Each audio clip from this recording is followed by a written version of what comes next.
नमस्कार। कल भाजपा की केंद्र सरकार ने सीए लागू करने का नोटिफिकेशन जारी किया है। 10 साल देश पे राज करने के बाद ऐन चुनाव के पहले इन लोगों को सीए की बात करनी पड़ रही है। अगर 10 साल में कुछ अच्छा काम कर लेते तो शायद आज सीए की जगह अपने कामों पे वोट मांग रहे होते। आज देश के सामने सबसे बड़ी समस्या महंगाई और बेरोजगारी की है। किसी को भी घर चलाना मुश्किल हो रहा है, इतनी ज़्यादा महंगाई हो गई है, कमर तोड़ महंगाई हो रही है। उधर हमारे युवा दर दर की ठोकरें खा रहे हैं रोजगार के लिए, उनके ऊपर डंडे लाठियां बरसाई जा रही हैं। ऐसे में सरकार बेरोजगारी और महंगाई का समाधान ढूंढने की बजाय सीए की बात कर रही है, तो ये बड़े दुख की बात है। ये सीए आखिर है क्या?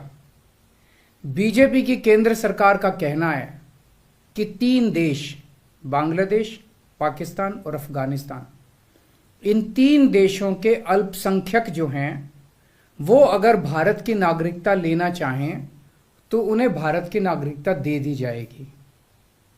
इसका मतलब बड़ी संख्या में यहां से अल्पसंख्यकों को हमारे देश में लाया जाएगा, उनको रोजगार दिए जाएंगे, उनके लिए घर बनाए जाएंगे, उनको यहां बसाया जाएगा। अजीब बात है ना। बीजेपी की केंद्र सरकार से हमारे बच्चों को रोजगार दिए नहीं जा रहे, पाकिस्तान से लोगों को लाके उनके बच्चों को रोजगार देना चाहते हैं। हमारे लोगों के पास तो घर नहीं है, भारत के तो ढेरों लोग बेघर हैं, लेकिन बीजेपी वाले पाकिस्तान से लोगों को लाके उन्हें भारत में बसाना चाहते हैं, उनको घर देना चाहते हैं।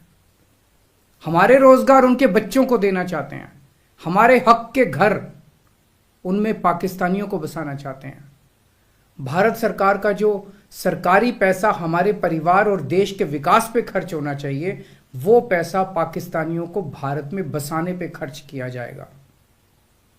इन 3 देशों में लगभग 2.5 से 3 करोड़ अल्पसंख्यक हैं।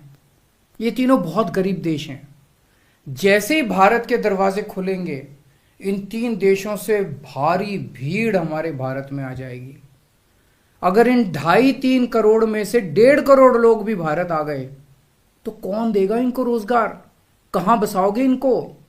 बीजेपी वाले अपने घर में बसाएंगे क्या इनको? इनके अपने घर में रखेंगे क्या इनको? बीजेपी वाले देंगे क्या इनको रोजगार? कौन देगा इनको रोजगार? तो प्रश्न उठता है कि बीजेपी ऐसा क्यों कर रही है। कई लोगों से मैंने बात की, कुछ लोगों का कहना है कि ये पूरा का पूरा खेल वोट बैंक बनाने की गंदी राजनीति है। इन तीनों देशों से 1.5-2 करोड़ लोगों को अगर भारत ले आया गया और उनको चुन चुन के इस तरह से देश के अलग अलग भागों में बसाया गया, जिससे जहां जहां बीजेपी के वोट कम हैं वहां झुग्गियां डाल के अगर इन लोगों को वहां बसाया गया तो वहां बीजेपी का एक पक्का वोट बैंक तैयार हो जाएगा, बीजेपी के वोट बढ़ जाएंगे। और आने वाले इस चुनाव में तो नहीं, आने वाले भविष्य के चुनाव में बीजेपी को इससे बहुत बड़ा चुनावी फायदा मिल सकता है, ऐसा कुछ लोगों का कहना है। मुझे नहीं पता ये सच है कि गलत है, लेकिन सबसे बड़ा प्रश्न है कि बीजेपी ये क्यों कर रही है। एक तरफ बीजेपी की हरियाणा सरकार हरियाणा के बच्चों को रोजगार देने में असमर्थ है।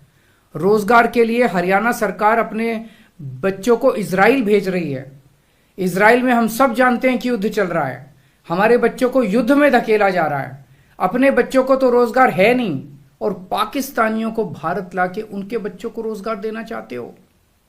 मेरी तो यह बात बिल्कुल समझ से परे है।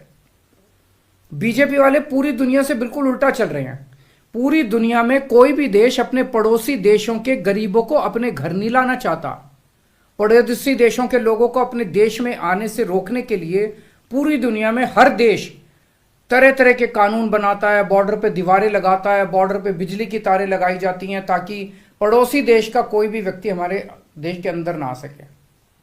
बीजेपी शायद अकेली पार्टी है पूरी दुनिया की जो पड़ोसी देश के गरीब लोगों को अपने देश में घुसाने के लिए दरवाजे खोल रही है, बिल्कुल उल्टा कर रही है। एक और बात है सोचने की, पिछले 10 सालों में 11 लाख से ज्यादा भारत के बड़े बड़े अमीर उद्योगपति और व्यापारी भारत छोड़ के चले गए। ये लोग भारत में फैक्ट्री चलाया करते थे, इंडस्ट्री चलाया करते थे, बड़े बड़े व्यापार किया करते थे, लाखों लोगों को नौकरी देते थे, रोजगार देते थे। ये बीजेपी की गलत नीतियों और उनके अत्याचार से तंग आके भारत छोड़ के चले गए। अगर बीजेपी को लाना ही है तो इन लोगों को वापस भारत लेके आओ ना, जो भारत छोड़ के चले गए। ये भारत आएंगे, इनके पास पैसा है, भारत में इन्वेस्ट करेंगे, नई नई फैक्ट्रियां खोलेंगे, नए नए व्यापार खोलेंगे, अपने बच्चों को रोजगार मिलेगा। ये क्या बदतमीजी है कि बांग्लादेश के, पाकिस्तान के और अफगानिस्तान के लोगों को हमारे देश में लाके बसाएंगे और उनको हमारे बच्चों के हक के रोजगार उनको देंगे। ये लोग कह रहे हैं कि 2014 के पहले आए हुए घुसपैठियों को इन नागरिकता दी जाएगी। ऐसा नहीं है, ये तो शुरुआत है। एक बार ये सिलसिला चालू हो गया, एक बार दरवाजे खुल गए तो फिर बहुत बड़ी संख्या में पाकिस्तानी और बांग्लादेश से लोग भारत में आने लगेंगे। आज बीजेपी कह रही है 2014 के पहले आए हुए लोगों को ही नागरिकता दी जाएगी। देख लेना, अगले चुनाव में ये बीजेपी वाले इस तारीख को बढ़ा के 2024 कर देंगे कि 2024 के आए हुए पहले वाले लोगों को दी जाएगी, और फिर इसे और आगे बढ़ा देंगे। मोटी मोटी बात यह है कि पाकिस्तानियों और बांग्लादेशियों के लिए भारी संख्या में भारत आने के लिए बीजेपी सरकार ने दरवाजे खोल दिए। ये देश के लिए बेहद खतरनाक है, और इसका सबसे ज्यादा खामियाजा उत्तर पूर्व, नॉर्थ ईस्टर्न स्टेट्स भुगत रहे हैं, खासकर आसाम। आसाम के लोगों की भाषा और संस्कृति खतरे में पड़ चुकी है, क्योंकि वहां पे बांग्लादेश से इतनी बड़ी संख्या के ऊपर इलीगल माइग्रेशन हुआ है। अब बीजेपी कह रही है कि इलीगल माइग्रेंट जो आए हैं उनको हम नागरिकता देंगे, उनको हम बसाएंगे, आसाम में बसाएंगे। आसाम के लोग बहुत नाराज हैं। एक तरह से देखा जाए तो हेमंत बिश्व शर्मा जो बीजेपी के मुख्यमंत्री हैं, उन्होंने धोखा दिया अपने लोगों को। अपने असम के लोगों की खातिर उन्हें सीए का विरोध करना चाहिए था। उन्हें कहना चाहिए था कि असम के लोगों की संस्कृति और भाषा दोनों खतरे में है, ये बिल्कुल बर्दाश्त नहीं किया जाएगा। तो दोस्तों, पूरे देश की मांग है कि सीए को वापस लिया जाए। हम किसी हालत में अपने बच्चों की नौकरियां, अपने बच्चों के रोजगार दूसरे देश के लोगों को किसी हालत में नहीं देंगे। और अगर बीजेपी नहीं मानती तो इसको वापस नहीं लेती, तो इस चुनाव के अंदर बीजेपी के खिलाफ